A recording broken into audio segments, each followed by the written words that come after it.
अमरीका और इसराइल ने तेहरान में ऑयल डिपो पर हमले किए हैं, जिससे तेल के ज़खायर में आग भड़क उठी है। तेल बहने से सड़कों पर भी आग फैली नजर आई। तेहरान के जनूब में रिफाइनरी में भी हमले के बाद आग लग गई। तेहरान की रिफाइनरी पर हमले के बाद ईरान ने इसराइल की हैफा रिफाइनरी पर हमला कर दिया। कोयत एयरपोर्ट के फ्यूल टैंकों पर ड्रोन हमला किया गया। ईरानी पासदारान इनकलाब ने 24 घंटों के दौरान 200 अमरीकी फौजी हलाक और ज़ख्मी करने का दावा किया है। उन्होंने कहा कि 21 अमरीकी बहरीन में नेवल अड्डे मारे गए। तेल के अमरीकी जहाज़ को भी निशाना बनाया।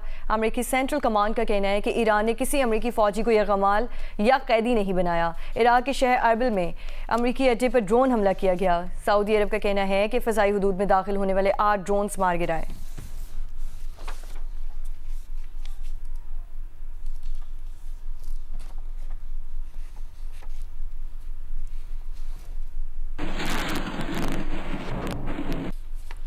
और अमेरिकी सदर डोनाल्ड ट्रंप ने कहा है कि जंग के बाद ईरान का नक्शा शायद वैसा नहीं नजर आएगा जैसा अभी है। हम ईरान में ऐसा सदर चाहते हैं जो मुल्क को जंग की तरफ ना ले जाए। रूस की जानिब से ईरान की मदद के कोई शवाहिद नहीं मिले। अमेरिका ईरान के साथ किसी समझौते या सेटलमेंट की तलाश में नहीं है। दौरान परवास तैयारे में कहा कि नहीं चाहते कि कुर्द फोर्सेस ईरान में दाखिल हों। स्कूल पर हमला ईरान नहीं किया था। चीन ने ईरान पर हमले फौरी रोकने का मुतालबा किया और ईरान पर हमलों की मुखालफत की है। चीन के वज़ीर ख़ारजा वांग यी ने कहा है कि ये जंग होनी ही नहीं चाहिए थी। ताकत का इस्तेमाल मसले का हल नहीं है। हुकूमत की तब्दीली के मंसूबे को मकबूलियत नहीं मिली। ईरान और खलीजी ममालिक की सलामती और खुद मुख्तारी के एहतराम पर जोर भी दिया। कहा कि जंग को फैलने से रोका जाए। बड़े ममालिक तामीरी किरदार अदा करें।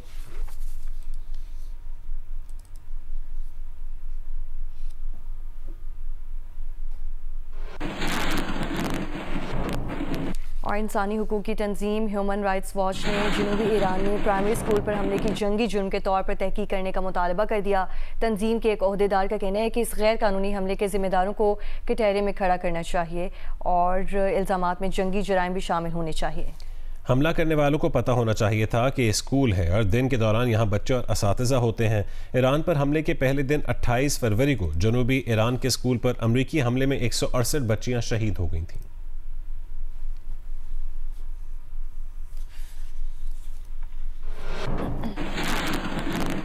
सऊदी अरब ने ईरान को हमलों से बाज रहने की वार्निंग दी है। बरतानवी खबर एजेंसी ने ज़राए के हवाले से दावा किया है कि सऊदी अरब ने खबरदार किया है कि ईरान ने हमले जारी रखे तो जवाब दिया जाएगा। ये भी दावा किया गया कि खलीजी ममालिक ने ईरान पर हमलों के लिए अमरीका को फ़ज़ाई हुदूद इस्तेमाल नहीं करने दी। ताहम हमले जारी रहे तो सऊदी अरब अमरीकी फ़ौजी अड्डे को इस्तेमाल करने की इजाज़त दे सकता है, जबकि ईरान का कहना है कि वो खलीजी ममालिक नहीं बल्कि अमरीकी मुफादात को निशाना बना रहा है। ईरान का मुतालबा है कि खित्ते में अमरीकी फ़ौजी अड्डे बंद किए जाएँ।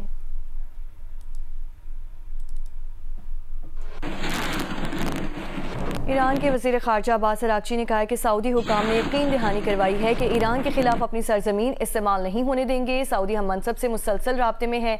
अब्बास अराग़ची ने कहा कि जज़ीरा कुशम में पानी साफ करने वाले प्लांट पर अमरीकी हमला जुर्म है। अमरीकी हमले से 30 देहात में पानी की फरहमी मुतासर हुई है।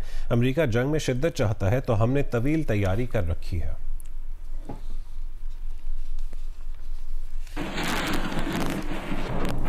खलीज तावन काउंसिल ने बहरीन और कोयत पर ईरान के हमलों की मजम्मत की है। कहा है कि बहरीन और कोयत के खिलाफ मुसलसल हमले ख़तरनाक जारहाना इक़दामात हैं जो इलाक़ाई सलामती और इस्तेहकाम के लिए ख़तरा बन रहे हैं। GCC के सेक्रेटरी जनरल ने कहा है कि हमले ईरान की कशीदगी बढ़ाने वाले तर्ज अमल को ज़ाहिर करते हैं।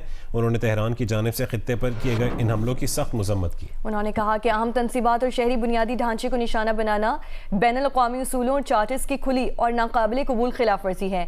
उन्होंने मज़ीद कहा कि GCC के तमाम ममालिक बहरीन और कोयत के साथ खड़े हैं ताकि उनकी सलामती का तहफ़्फ़ुज़ किया जा सके।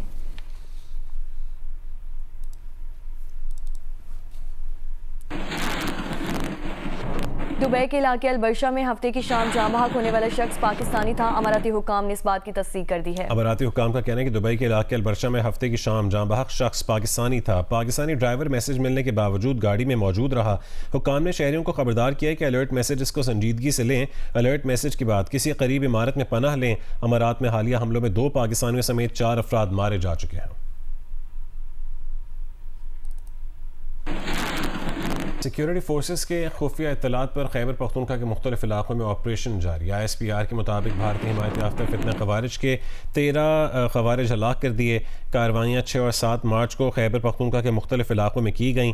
ISPR के मुताबिक जिला बाजोड़ में खुफिया तलब पर ऑपरेशन के दौरान खवारिज के ठिकाने को मौसर अंदाज में निशाना बनाया गया। बाजोड़ में कार्रवाई में शदीद फायरिंग के तबादले के बाद 5 खवारिज मारे गए। बनू और डेरा इस्माइल खान में कार्रवाई के दौरान फितने खवारिज के 3 खवारिज मारे गए। जिला खैबर और जनूबी वजीरिस्तान में 2 झड़पों के दौरान 5 खवारिज हलाक हुए। खवारिज से असलहा और गोला बारूद भी बरामद हुआ। ISPR के मुताबिक अफगानिस्तान से मुल्हिका सरहद पर दरपेश चैलेंजेस के बावजूद इंसदादी दहशतगर्दी ऑपरेशन जारी हैं।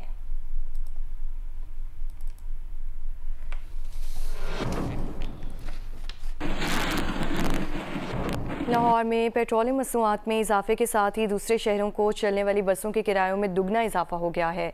लाहौर से रावलपिंडी के किराए में 250 रुपये, जबकि लाहौर से कराची के किराए में 3000 रुपये का इजाफा किया गया है। मज़ीद क्या तफसीलात हैं, उम्मे फरवा से जानते हैं, जो इस वक्त यतीम खाना चौक में बस स्टैंड पर मौजूद हैं। जी उम्मे फरवा। जी, मैं इस वक्त यतीम खाने के पास जो मुख्तलिफ बस स्टैंड्स है वहाँ पर मौजूद हूँ और जिस तरह से पेट्रोलियम मसनूआत में इजाफे के बाद देखने में ये आ रहा है कि कहीं भी आप किसी भी बस स्टैंड पे चले जाएं, वहाँ पर लाहौर से मुख्तलिफ शहरों को जाने वाली जो बसें हैं और उनका जो किराया है उसमें कई गुना इजाफा देखने में आ रहा है। जैसे अगर आपने लाहौर से इस्लामाबाद जाना है तो पहले उसकी जो एग्जीक्यूटिव क्लास थी उसकी टिकट आपको 2200-2300 रुपये में मिल जाती थी, लेकिन नए किराए के साथ 250 रुपया इजाफा जो है वो देखने में आया है। अगर एग्जीक्यूटिव प्लस की क्लास की तो उसकी एक टिकट पहले 3300 कुछ रुपए की थी, जो कि अब 3680 रुपए की हो चुकी है। हर बस स्टैंड ने अपने नए किराए जो है नई डेट के हिसाब से अवेजा भी किए हुए हैं। ट्रांसपोर्टर्स के हवाले से उनका कहना है कि चूंकि बहुत ज्यादा पेट्रोलियम मसनूआत में इजाफा है तो कम किरायों के ऊपर उनका बसें चलाना नामुमकिन है, जबकि मुसाफिर परेशान है। उनका कहना है कि टिकट खरीदना काफी मुश्किल हो गया है और वही लोग ज्यादातर जा रहे हैं जिन्हें बहुत कोई मजबूरी है या बहुत जाना जरूरी है। जी, पेट्रोलियम मसनूआत की कीमतों में इजाफे के बाद LPG की कीमतें भी बढ़ गई हैं। रमज़ान से पहले फ़ी किलो LPG 260 तक मिल रही थी, जबकि अभी रेट 320 तक पहुंच चुका है। घरेलू सार्फिन कहते हैं कि अब गुजारा करना मुश्किल हो गया है। तफसील बताएंगी इरम आवान।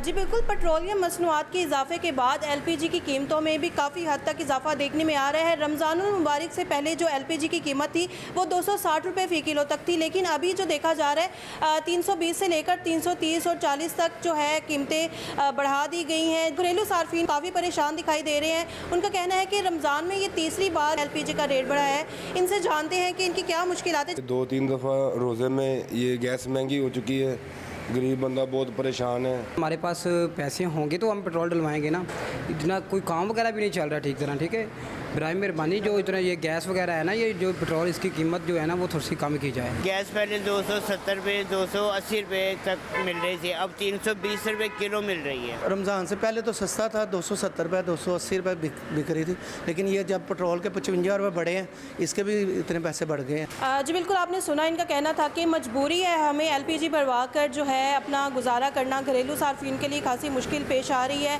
इनका कहना है कि रमज़ान से पहले तो थोड़ी बहुत गैस आती थी, लेकिन अब जो गैस है वो भी नहीं आती, तो हम मजबूर हैं महंगे सिलेंडर भरवा कर तो गुजारा कर रहे हैं। जी, पेट्रोलियम मसनूआत की कीमत में होशरबा इजाफे ने अवाम की मुश्किलात में भी तहाशा इजाफा कर दिया। पब्लिक ट्रांसपोर्ट के किराए बढ़ गए। मालबरदार गाड़ियों के किरायों में भी इजाफा होने से अशे खुरनोश की कीमतें भी बढ़ गईं। पेट्रोल और डीजल की कीमत में इजाफे के असरात देखते हैं इस्लामाबाद से शिराज करदेजी की रिपोर्ट में।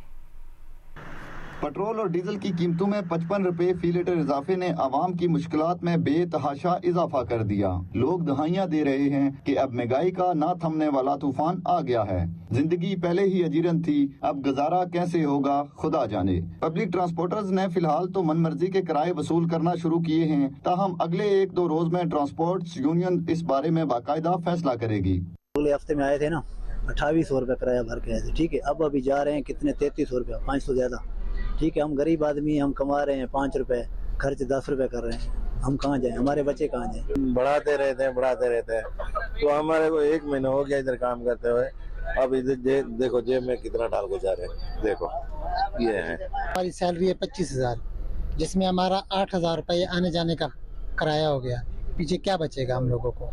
हम घर चलाएंगे या ये सब पैसे हुकूमत को देंगे? कंपनी की डिमांड पर हमने 100 200 रुपए किराया बढ़ाया। रात जिस तरह से 55 रुपए डीजल बढ़ाया, अभी तो सुनने में और आ रहा है कि नेक्स्ट वीक हो सकता है और भी किराए बढ़े। तो अभी तक वो परमानेंट किराए जो है ना वो लिस्ट अभी आई नहीं है किराएनामे की। गरीब आदमी है, ये किधर से पूरा करेंगे? ये मानते नहीं है, आवाम जोड़ियाँ अड़ा के बददुआएं देती है हमें, हम क्या करेंगे? पेट्रोल और डीजल की कीमतें बढ़ने से माल बरदार गाड़ियों के किरायों में भी तकरीबन 25% इजाफा हो गया है और ये वसूली भी होगी खरीदारों से, मतलब हर चीज महंगी मिलेगी। शिराज गर्देजी, जियो न्यूज, इस्लामाबाद। ईरान में होने वाली जंग के बायस वहाँ मुकीम पाकिस्तानियों की वतन वापसी का सिलसिला जारी है। गवादर और तफ्तान के रास्ते अब तक 3000 से ज़ायद पाकिस्तानी वतन वापस पहुँच चुके हैं, जिनमें ज़्यादातर तादाद तालिब इल्मों की है। कोयटा से रिपोर्ट करेंगे नदीम कौसर। ईरान पर अमेरिका और इसराइल के हमलों के बाद तेहरान, ज़ायदान और चाबहार में मुकीम पाकिस्तानियों की बड़ी तादाद ने जंग की सूरत के बाद पाकिस्तान वापस आने का फैसला किया। तेहरान में पाकिस्तानी एम्बेसी ने इन पाकिस्तानियों को तफ्तान और गवादर से मुल्लिका सरहद तक पहुँचाने का इंतज़ाम किया। तेहरान की मेडिकल यूनिवर्सिटी में ज़ेर तालीम तालिब इल्मों ने बताया कि अचानक होने वाले हमलों से वो शदीद परेशान हो गए थे। जब ये स्ट्राइक वगैरह स्टार्ट हुए तो हम हॉस्पिटल में थे अपने वार्ड में, तो अचानक ही आवाज़ें स्टार्ट हुई। जब हम बाहर आए तो अफरा तफरी का माहौल था और हमें खबर मिली कि अटैक हो गया। कोई इस चीज़ का आइडिया नहीं था क्योंकि बहुत पहले से चल रहे थे जंग के बारे में, तो सडनली मिसाइल जैसे ही हिट हुए उधर बेत रहबरी पे तो सारे शॉक हो गए, पैनिक में थे और हमने एम्बेसी को इतला दिया। ईरान से कोयटा आने वाले पाकिस्तानियों को तेहरान से तफ्तान तक तकरीबन 24 घंटे का सफ़र करना पड़ता है, जबकि तफ्तान से कोयटा तक पहुंचने में तकरीबन 12 घंटे लगते हैं। तेहरान से कोयटा पहुंचने वाली तलबात तवील और मुश्किल सफ़र के दौरान वाज़े तौर पर परेशान नजर आईं। सफ़र सही रहा, बस एम्बेसी वालों की तरफ से हमें फ्री ट्रांसपोर्ट दिया गया था तो हम पहुँचे। बाकी हमें पाकिस्तान में जब हमने बॉर्डर क्रॉस किया तो पाकिस्तान हाउस में हमें एक दिन की रिहाइश मिली। तफ्तान बॉर्डर क्रॉस करके पाकिस्तान में इंटर हुए, हम पाकिस्तान हाउस में आए। पाकिस्तान हाउस में आके देखा तो पाकिस्तान हाउस में जो ख्वारी थी, जो हमें जलील किया है, वहाँ पे रहने के लिए जगह नहीं था। जगह था मगर साफ़ नहीं था, जहाँ पे एक कालीन नहीं थी, उनके वॉशरूम्स कुछ भी सही नहीं था।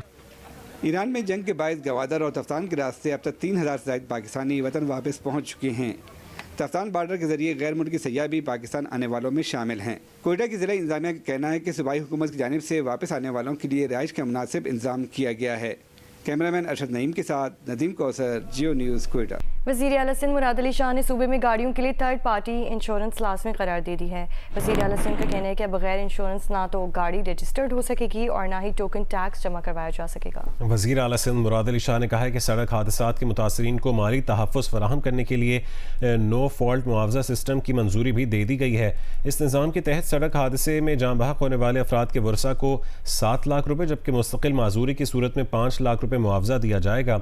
उन्होंने दावा किया है कि पाकिस्तान का पहला जदीद डिजिटल इंश्योरेंस मॉनिटरिंग सिस्टम भी सिंध में फ़ाल कर दिया गया है, जबकि सिंध मोटर व्हीकल ऑर्डिनेंस में तरमीम के बाद नई दफ़ा शामिल की गई है।